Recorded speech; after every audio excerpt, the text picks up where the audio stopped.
Hi, welcome to Advocates for Truth, where we discuss the intersection of truth and opinion. I'm Robert Tyler. I'm president of Advocates for Faith and Freedom, and I'm also managing partner with Tyler and Bursch. I have Neal Hardin here with me, who's a graduate from Ballot, does a lot of writing for us on our blog at Advocates for Truth, which is a ministry of Advocates for Faith and Freedom. Also, Higuera, one of our lawyers who litigates religious liberty issues with Advocates for Faith and Freedom. And so today we're going to be talking about propositions that are on the ballot in California. You know, California, it's said, I say this often, is that what happens in California gets exported to the rest of the country. Although we handle cases elsewhere around the country, and we're going to be talking about issues on this blog that are countrywide, even across the world, the fact is that what often happens in California gets exported elsewhere. And so we want to address these propositions in California and help you to be able to see through a biblical lens, through scriptural authority as to how should we vote on various issues. Christians, this election is incredibly important. I would dare say that the protection of religious liberty is at stake in the United States because what's going to happen in this next election is going to have a huge impact upon churches. I mean, just the coronavirus alone, we see that churches are shut down nationwide, and even more so in some of the blue states, particularly California, where we're at. And we are battling for religious liberty in those states, in trying to balance the issue of health and safety. But religious liberty is a big issue. So, anyways, I guess I kind of got off on a sidetrack there. Let's talk quickly about the propositions. There's 12 propositions on the ballot. A lot of them are extremely important. Some of them are not as important. But let's go through them. Let's first start off with the stem cell research initiative in California. It's when the people put something on the ballot, it's called a proposition or sometimes called an initiative. So let's talk about the stem cell research initiative. There were enough votes that people gathered. California has this direct system where people can get enough signatures and put their own law on the ballot. And so a lot of interest groups do this. And so here we have an interest group wanting to do stem cell research. Netta, give us a quick summary on that. This is Prop 14, and what it does is it allows $5.5 billion to be allocated for stem cell research and a government agency, the California Institute for Regenerative Medicine, which was created by a proposition in 2006. And so this money would provide funding for that because they ran out of funding. And this proposition raises a few important issues, and I am against it for the biblical reason of the controversy around using aborted fetal tissue for stem cell research, which is a practice. They don't just use aborted fetal tissue, but that's part of it. And I think we probably could agree with this initiative if there was a prohibition of using aborted fetal tissue. Arguably, but looking back at since 2006, the things that the California Institute for Regenerative Medicine have done haven't even hit the market yet, haven't reached patients. And so there's also an issue of is it a good use of taxpayer money?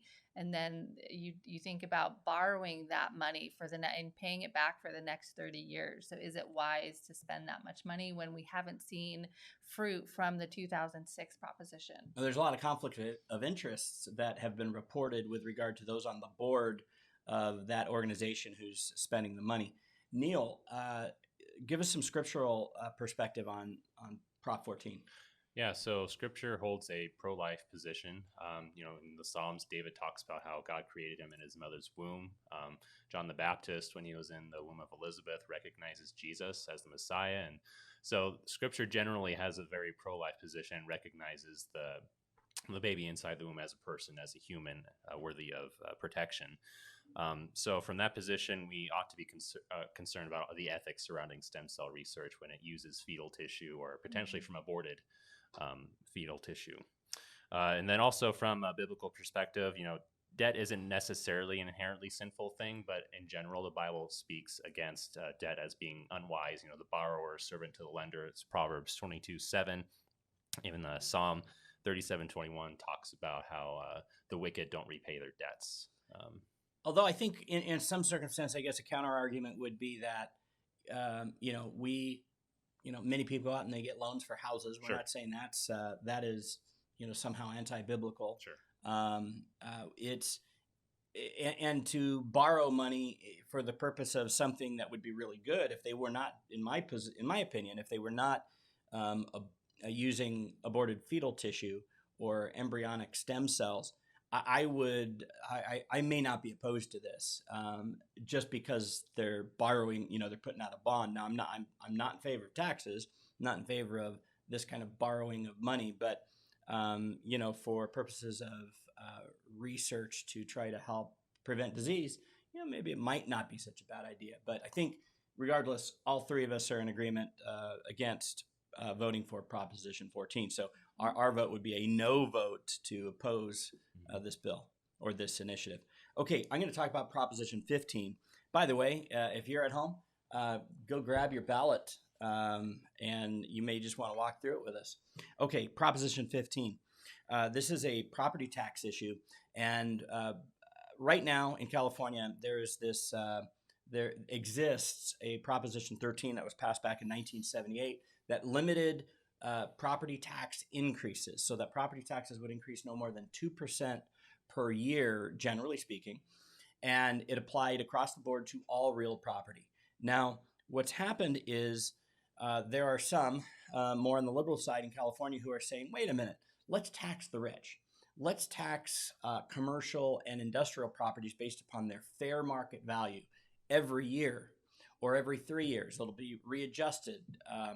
And meanwhile, residential properties would stay based upon when you buy a property, because the property tax can increase no more than 2% a year. It's not based upon the fair market value, which means you could buy a house for $500,000 in California. Those of you who are outside the state probably think that's crazy. But let's say you buy a house for $500,000, and over 3 years it increases to $800,000, and that's a $300,000 increase. Well, the property tax will only be based upon that original base value of $500,000, and even though 3 years from that point in time, maybe it's increased 2% each year, but it's not going to be valued at $800,000, which means that would be a huge increase in property tax.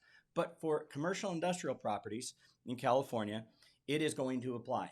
So anybody who has a property that's worth more than $3 million or collectively more than $3 million worth of non-residential real estate, generally speaking, there's going to be this huge increase in property taxes. Who's going to pay for that? It's going to be the small business owner. Who's going to pay the small business owner? It's going to be the consumers who have to pay increased prices on their tacos, on their dry cleaning, on their laundries, on their groceries. So bottom line is, I think it's oppressive what they want to do. It's going to really drive business out of California. I know, we have a significant real estate practice and business practice here in Tyler and Bursch.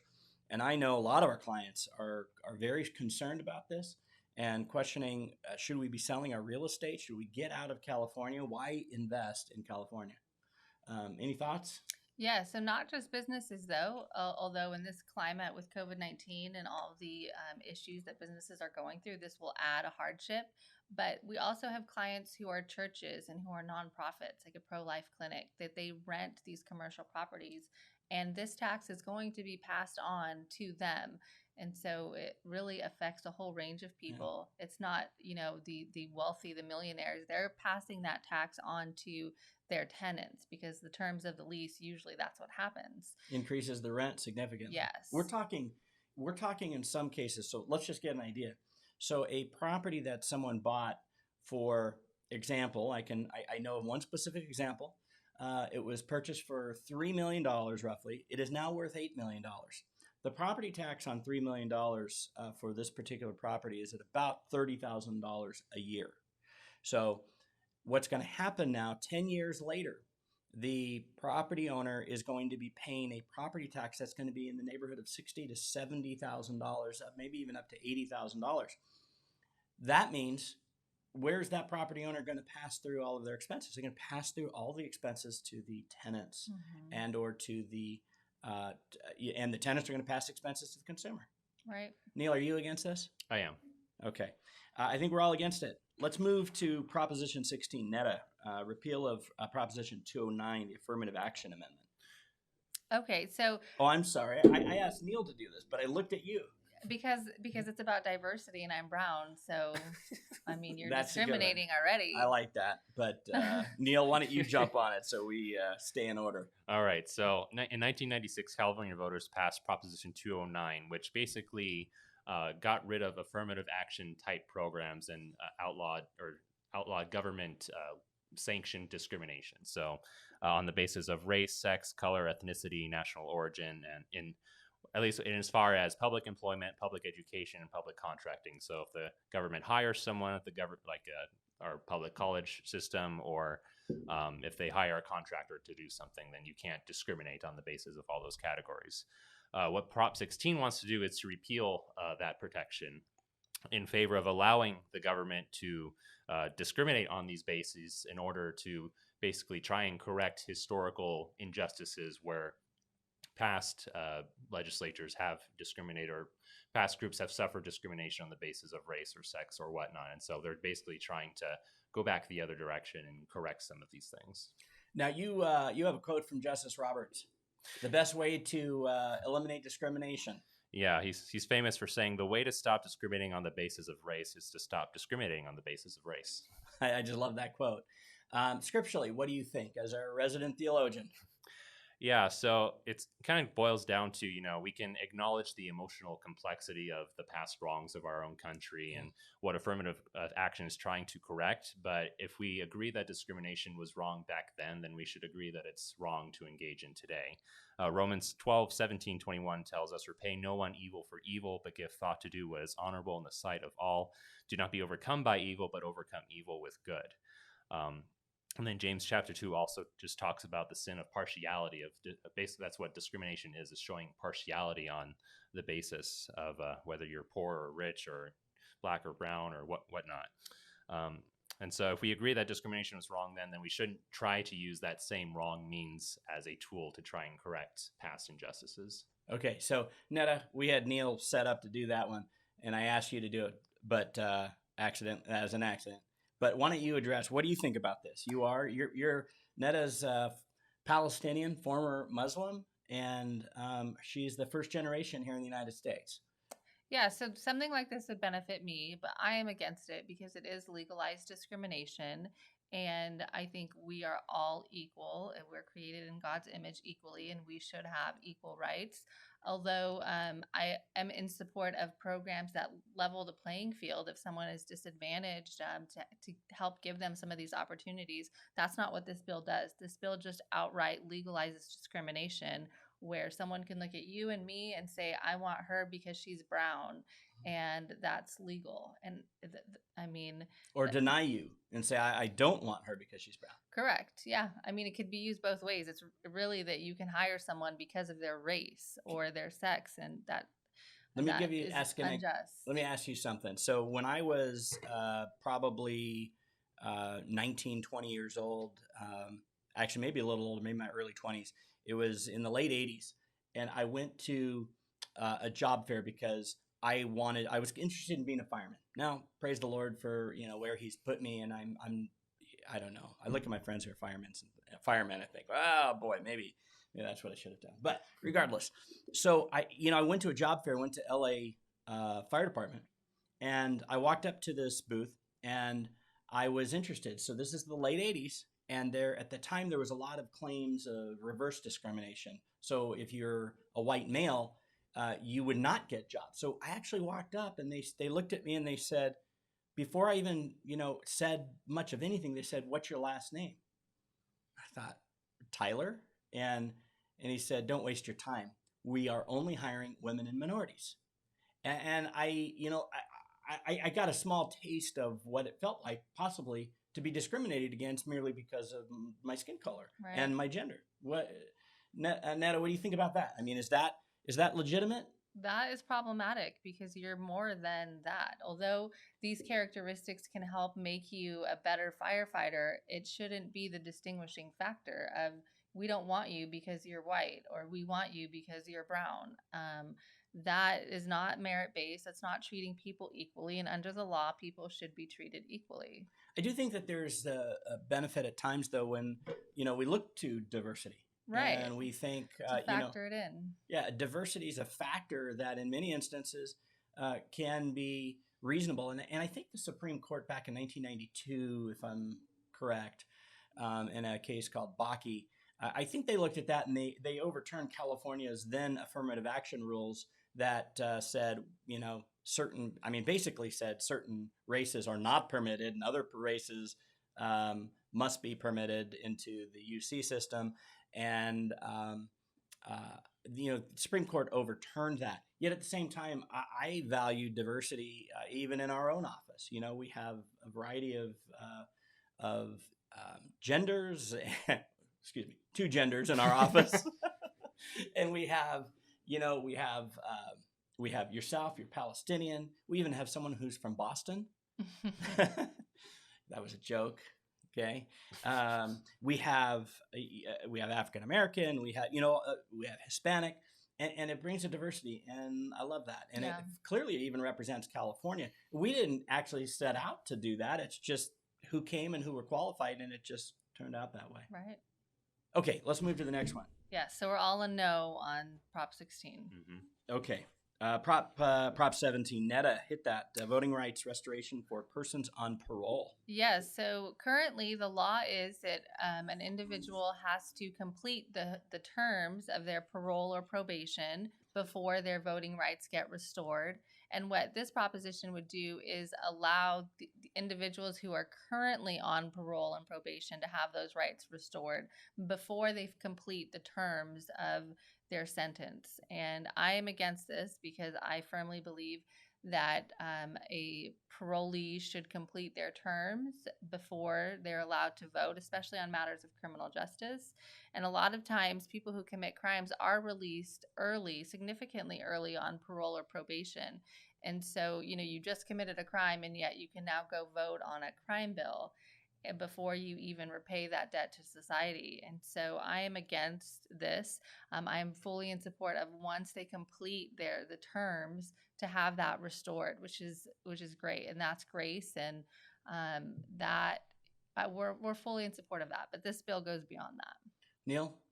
Yeah, I'd say this is a matter of wisdom, although I would be in agreement. I'm also going to be voting no on this as well, just for the reason that a high percentage of those who get out on parole end up violating their parole, whether they commit new crimes or sometimes it's just a technicality of their parole, but a significant percentage of those who are let out on parole end up committing new crimes. And so I think just as a matter of wisdom, we should lean more towards the side of, let's have them completely repay their debt to society, and then we should be in full support of getting their voting rights back. And parole is part of that. Parole is just that period of time that often someone is sentenced to a term of 5 years in prison, but they only serve 3, and then they're told you can be out on parole, and for good behavior, we'll terminate the sentence after a year of parole or something like that. Okay, so we're all against that, Proposition 17.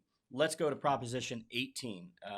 Should 17-year-olds have the right to vote in primaries? Yeah, so generally in an election year like this, you'll have a general election in November and you'll have primary elections in the spring, or sometimes a special election if there's a vacancy for whatever reason.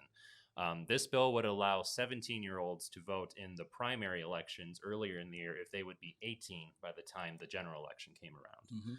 So that's what the bill does, and so it's kind of weighing the decision, should these 17-year-olds be allowed to vote earlier in the year if they would be able to vote later in the year. Do you feel like there's any sort of biblical precedent that would cause you to feel one way or the other about this? Not particularly. I mean, it's just more, do you think it's wise, or do you think 17-year-olds have the wisdom to weigh all these difficult issues and vote? Yeah. It's difficult because, some 17-year-olds went off and served in World War II. Mm-hmm. Yet at the same time, I don't know, we live in a different environment. I'm opposed to changing the voting age myself. Yeah. You guys? Yeah. I'm opposed to it as well. I mean, you look at the current age to get a tattoo is 18, to get a credit card is 18. even to buy tobacco is 21. And so, I mean, why would we give 17-year-olds that right? Especially they can wait a few more months until they're 18 and then vote. Yeah, and I think when we really look at what the rationale is behind this, frankly, Democrats they are finding that the younger people often vote for them, and then I hate to say it, but the truth is people become more mature and they often become more conservative. So, okay, let's look at Prop. So we're all against that in Prop 17. We're all going to vote no. Proposition 18. I'm sorry, that was Proposition 18. We're all going to vote no. Proposition 19, net up property tax transfers. This is a little complicated, but if you could kind of give us a easy, quick summary. Sure. So there's benefits and downfalls of this. And 2 years ago, this same proposition was rejected by the voters. What this does is it modifies Prop 13, which Bob had mentioned earlier about property taxes. The good thing about this is it allows homeowners who are over the age of 55 to move to another house buy another house in the state, and it will not trigger a reassessment of their tax. So they can take their old tax rate with them to the new home. Up to 3 times. Up to 3 times. Up to 3 moves. Yes. Okay. So currently the law allows 1 time. This would change it to 3 times. And that's great because it allows people over the age of 55 more flexibility to move if they have a disability or there's a natural disaster or something like that.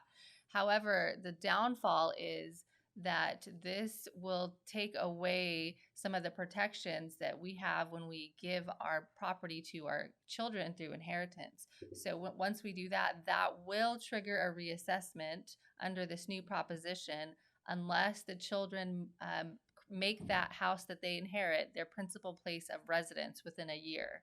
So if they do not, if they decide to rent it out or just keep it on the market or make it their secondary home, they have to pay that reassessment, and the tax rate is going to go way up, and this will result in the children just not being able to pay the property tax because they'll be extremely high, and so they'll be forced to sell it. And so I am against this because I think the negatives far outweigh the positives, and especially for those of us who want to leave that legacy and inheritance for our children, and that's part of the reason we work so hard is so that we can pass that on. And Neal, you can touch on biblical reasons for that as well. Yeah, Proverbs 13:22 says, "A good man leaves an inheritance to his children's children." So, passing on an inheritance is a good thing biblically. A lot of times, what we're finding here with these propositions is there's a push for this progressive agenda, and that is to eliminate the transfer of generational wealth. The idea is that what the progressive movement wants to see is you may have worked really hard in your lifetime, but they don't want you to transfer that wealth to your kids, because then your kids build on that, and then their kids build on that if all goes well. And so that's a problem with this, is that it's an attempt, frankly, to prevent the passage of, or at least tax generational wealth that really the tax has already been paid on that. So right. It's when mom and dad bought that property, they bought it after tax dollars, with after tax dollars. They already paid tax on their money, and then now they go out and they buy something, and that increases in value. But why should there be another tax on that initial investment? So it's this progressive issue there's a progressive agenda. Really, in some cases, I really think contrary to scriptural principles, and frankly, contrary to just common sense, in my view. Okay, let's move to the next one. Proposition 20. Okay, Neal? Yeah.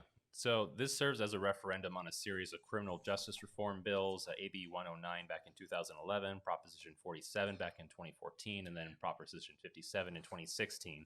And it does 4 main new things. First, it creates 2 new classifications of crimes called serial theft and organized retail theft. And they're intended to give the option of harsher punishment for repeat offenders. Second, it makes numerous changes to the parole system, and most of it consists of making parole harder to get for some people, or making sure they take in more additional factors when granting parole.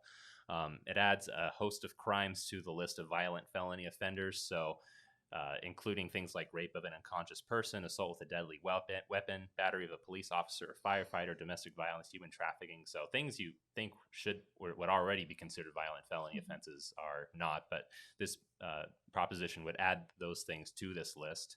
And then lastly, it expands DNA collection for a lot of the misdemeanor crimes like shoplifting, forging checks, and domestic violence. What do you think? How are you going to vote on this?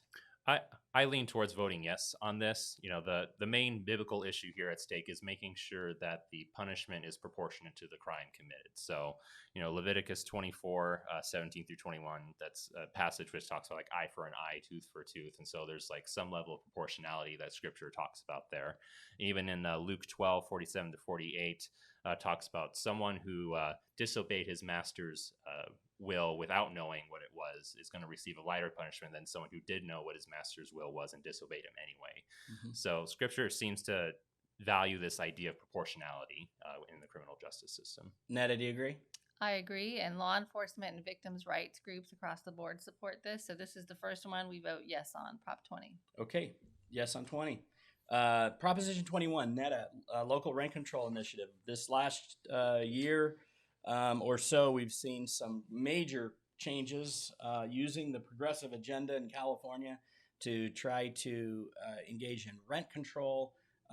It's been a violation of property rights, in my opinion, in many instances. What do you think about this Proposition 21?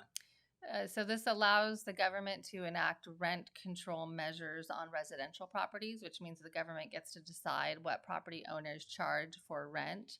I am against it because although we can all agree that when people are having a hard time paying their rent shouldn't be increased. But at the same time, this would likely cause even more problems in our the housing situation of many people, including low-income people, because it will discourage the future development, which is desperately needed in California because we have so many residents that are looking for housing. And so those developers are going to look at this, and it's already difficult for a lot of our clients who want to develop real estate with all the hoops they have to jump through and the incredible expense just before they even start building the project. And so this would add a constraint on them to be able to recoup some of their expenses that they paid, and it will discourage new projects. And so I am a no on this. Yeah, firsthand experience. There's a lot of residential developers who are saying, I'm not going to build anymore in California. It's too expensive. The litigation is ridiculous whenever, under the California Environmental Quality Act. And then now we're being told that your rents are going to be capped at low certain levels, making it extremely difficult for any developer who's going to go in and invest millions of dollars of their own money.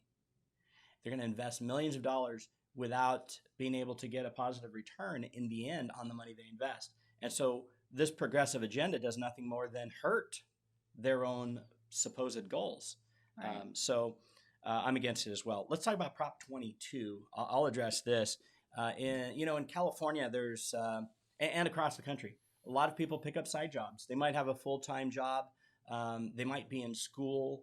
My son, he's in school. He's in his master's program. He has a part-time job, but he needs to make extra money. So what he does is he has signed up for, I think it's Instacart. And people order food. He goes and picks up the food and delivers it to them. And he gets paid extra money. But he's doing that as an independent contractor, not as an employee. He does it on his own time whenever he wants to. It could be 10 o'clock at night, and he says, okay, I'm done with everything else I need to do. I need to make an extra $50 to pay my rent. And so he gets on his app, he signs up, and he goes and he does this Instacart. So the same thing happens with Uber and Lyft and all of these other types of businesses. So what's happened in California is there was a law that basically a ruling from the California Supreme Court and a subsequent law adopting the Supreme Court's ruling called AB 5 that the legislature passed that basically said independent contractors are impermissible. They're no longer allowed in California except in very limited circumstances. And then when the law was passed by the legislature, the lobbying organizations who had a lot of power were able to say, well, carve something out for us, for the realtors. Carve something out for us, the lawyers. Carve something out for us, the accountants. And so the powerful organizations and groups were able to get their own carve out, but not so for your average person. I can think of a single mom whose husband divorced her, and she's out doing this, and she's trying to take care of her kids, take care of her family. But now this makes it very difficult, and so these app companies are going to pull out of California altogether. So bottom line is this proposition would allow these app companies, I say app like Lyft, Uber, et cetera, it would allow them to continue operating in California, given certain minimum compensation levels. Actually, this is a really good proposition. It helps them. It talks about insurance and health subsidies and different things that I think are reasonable. And so I'm fully in favor of Prop 22. I think it's good for the economy. I think it's good for the people. Anybody disagree?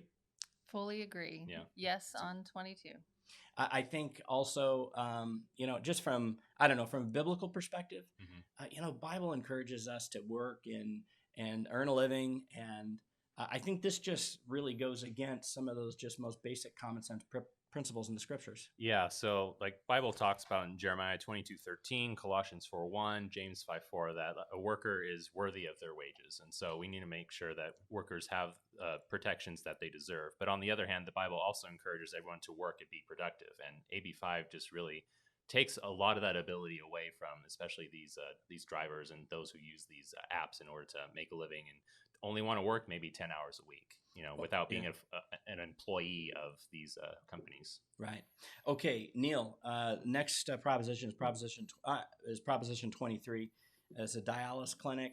Yeah. So if this sounds familiar, there was another bill 2 years ago in 2018, Prop 8, which tried to regulate how much these kidney dialysis clinics made in profit. And so the same union who backed that proposition 2 years ago is backing this proposition now, Proposition 23.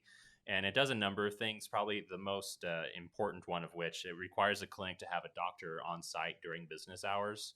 But it also prohibits clinics from discriminating on the basis of like how the patient pays, and does a number of other regulatory things and reporting like infection related information to the California Department of Public Health.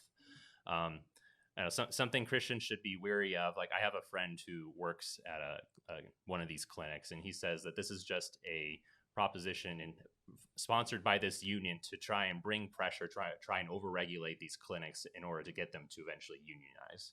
And it's punishment because before, as I understand it, I think the employees would not agree to unionize at one particular. I think it was DaVita clinics, if I'm not mistaken.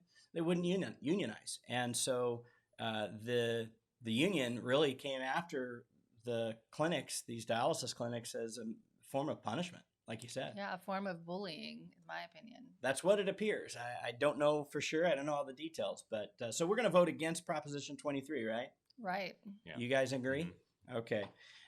Let's get to Props 24. Netta, this is a complicated one a little bit, but why don't you jump on it? Yeah, this is one that sounds good at first blush, but once you get into the details of a very complicated, long bill, I believe it's about 36 pages, something like that, it actually doesn't, the benefits don't outweigh the negatives. So here are some of the negatives. This would create a entirely new state agency to enforce and write regulations on consumer privacy. And in 2018, we already had a set of new legislation passed, the California Consumer Privacy Act. And so this would, even though it's only been 2 years, this would overhaul that and replace it with a new state agency. Yeah. Just for understanding that the Privacy Act was really, this is because of this whole new technological economy that we live in, and all of our information getting passed through the internet, and doing searches. And so there's been this big concern over our privacy rights because of big tech gathering and keeping all of our information. So like you said, there was this Consumer Privacy Act that was already passed to address this issue in California. Right. So I want to make that clear. Go ahead. And there are things that the legislator and a proposition can do that would encourage more protection for us, and there's work that needs to be done. but not this bill. This bill is overly complicated. It's extremely expensive, $10 million a year for this new state agency. Small businesses are against this because it would hurt them by the cost of having to learn and implement these new regulations when they just learned the 2018 ones. And just in general, the terms within the bill are give and take. So there are some things that help consumers and privacy. There are some things that allow big tech to sell your information and charge you in order to protect that information. And that sounds like that's actually kind of a big deal that I've noticed in my little bit of research, is that big tech now would have the ability to charge you more money if you want more protection. Right. And so that's a big issue. Let's talk about those who are opposed to Prop 24. My understanding is that the Republican Party, the Libertarian Party, the Green Party are all opposed to. And it's hard to get them to agree on anything. Right. And I think it was the Los Angeles Chamber of Commerce, but there's some chambers of commerce who are against this from a business perspective. Those who are in favor of it are a number of Democrats up in Sacramento. That's all you need to say. Yeah, Democrat politicians. And interestingly, I haven't seen any major positions taken by big tech. Right. So my position is I'm going to vote against it. What do you guys think? Vote against it. Same here. Okay. Let's talk about last one, Prop 25, and we're doing good on time. This is great. Prop 25. So this replaces cash bail eliminates cash bail. Yes. It eliminates cash bail for a risk assessment system. So let's talk about what is bail in the first place. Bail for someone who commits a crime, if they commit they steal a vehicle, and they have a bail that's required of $50,000. Let's say. I don't really know what the numbers are because we don't do criminal law, but let's say there's a $50,000 bail required. Typically what someone would do is they go to a bail bondsman, and that bail bondsman puts up a bond worth $50,000, but the criminal has to put up a 10%. Typically it's like, so on 50,000 be like a $5,000 cash or security that they give to the bondsman. Poor people have a hard time coming up with that $5,000 when they may have committed a crime. Rich people, not so difficult to come up with the $5,000 possibly. And so there's this built-in inequity supposedly in the system as to who can post bail and who can't. Now let's assume I gave you the idea of someone who actually stole a vehicle. Let's talk about maybe it's an alleged crime. So we're innocent until proven guilty. So let's say that it's an innocent person that really didn't commit the crime, and now they're having to come up with bail, and the rich person can afford it, the poor person can't. Neal, tell us a little bit more about Prop 25. Yeah, so I am in favor of replacing cash bail with a more risk assessment type system, because Leviticus 19:15 talks about, you shall do no injustice in court. You shall not be partial to the poor or defer to the great, but in righteousness you shall judge your neighbor. And so there's a lot of other scriptures that talk about how the poor are systematically or often disadvantaged in the legal system. Mm-hmm. And I think cash bail is just one example in which that is the case, even though cash bail is often used as an incentive to try and get people to come back into court for their court date. What often happens is that people, innocent people, and remember, we're all, like you said, we're all innocent until proven guilty, is that a lot of these poor people who can't afford bail end up sitting in jail. They can't see their families. They can't keep their jobs. They just end up suffering in prison while suffering innocent. And a lot of times while they're sitting in these jails, if you end up sitting in jail as opposed to going out on bail, you're 25% more likely to get a plea deal or to plead guilty, basically. And so it just shows that there's a systemic injustice in the cash bail system. So what do you, can you please explain, what is this risk assessment system? That's important for people to understand if they're going to vote in favor of this. Sure. Yeah. So it assesses based on certain factors like, has this person committed multiple crimes in the past? What type of crime have they committed? Do they pose a risk to society if they were to be released? what are the odds that they are going to show up for the court date. So if they have a history of not showing up, then it would probably put them, it basically puts people into 3 different tiers. There's like a high risk, a medium risk, and a low risk. And who determines what risk that is? So there's part of it is a scientifically validated risk assessment tool, is the way it's worded in the bill. So it's kind of like this algorithm that takes all these different factors into consideration and gives that information to a judge, and then they and their lawyers can kind of hash it out after that. But most people who are in low risk categories will be released. Those in medium risk categories, there's more a discernment used by the judge, and then most in high risk categories will be kept in jail. Okay, so the judge is going to have discretion, and there's going to be arguments that are going to help determine what category, what level someone is in. Mm-hmm. Interesting. And how about, do we know who's in favor and who's against? Netta, you've done a little research on that. I did, because that's important to me, is to look at who's sponsoring it, which groups are in favor.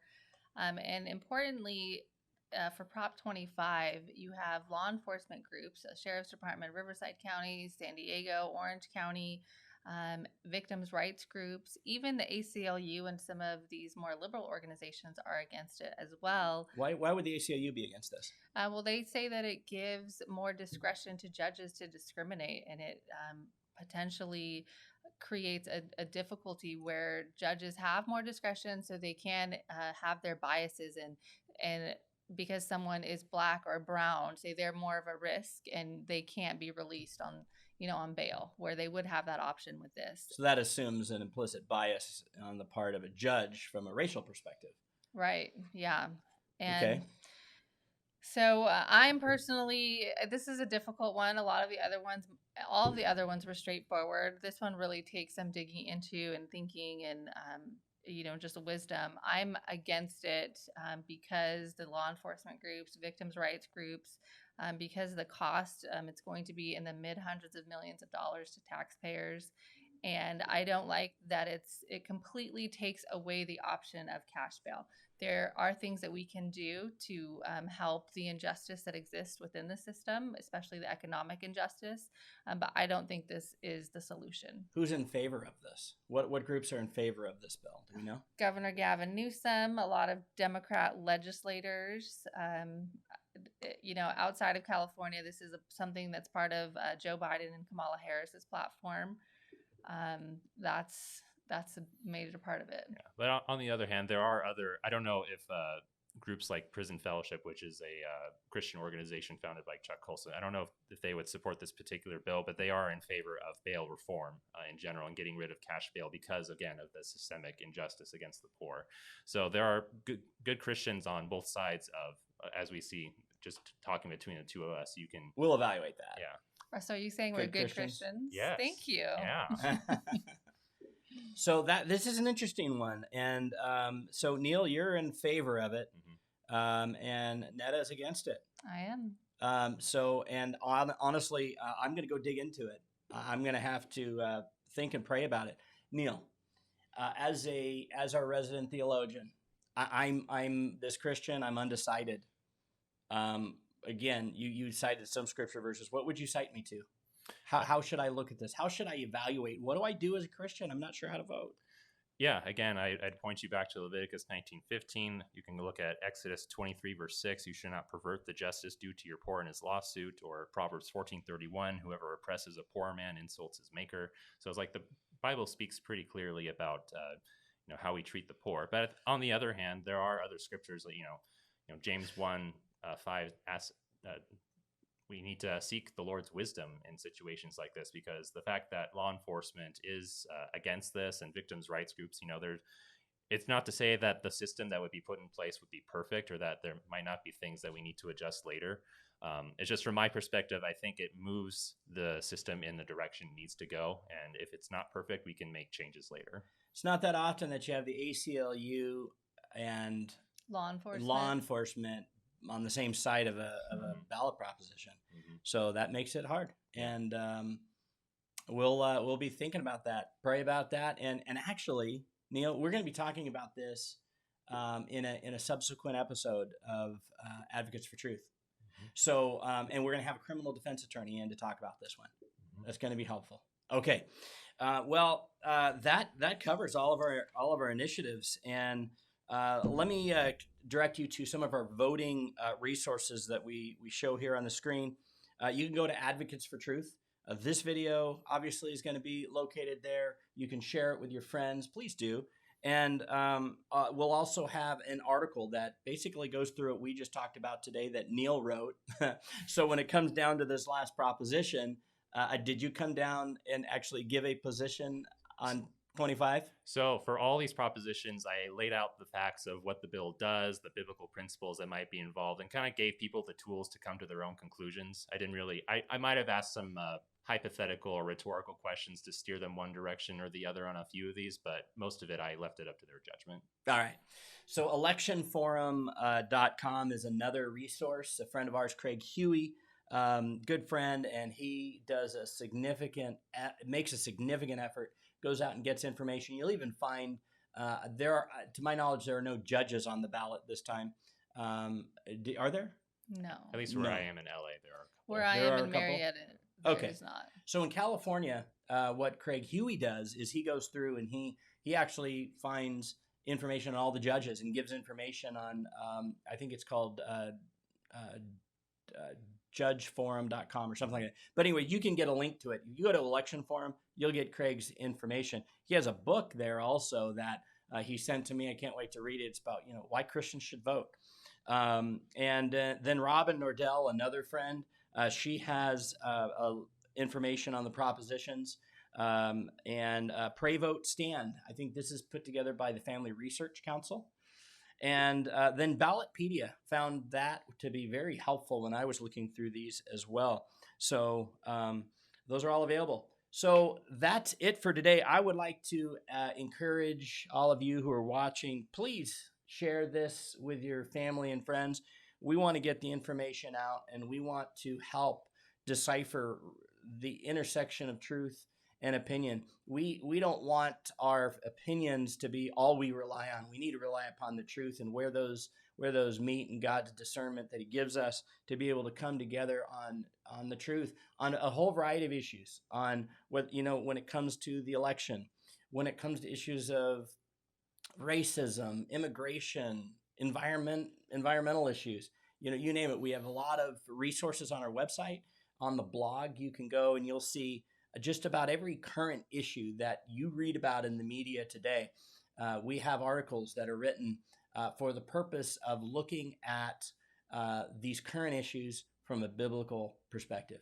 And there's other resources there for you to go to and click on, and you'll be able to do more research as well. So thanks very much for joining us today. Neal, Netta, thank you. You're welcome. That See was you next fun. time. Yeah.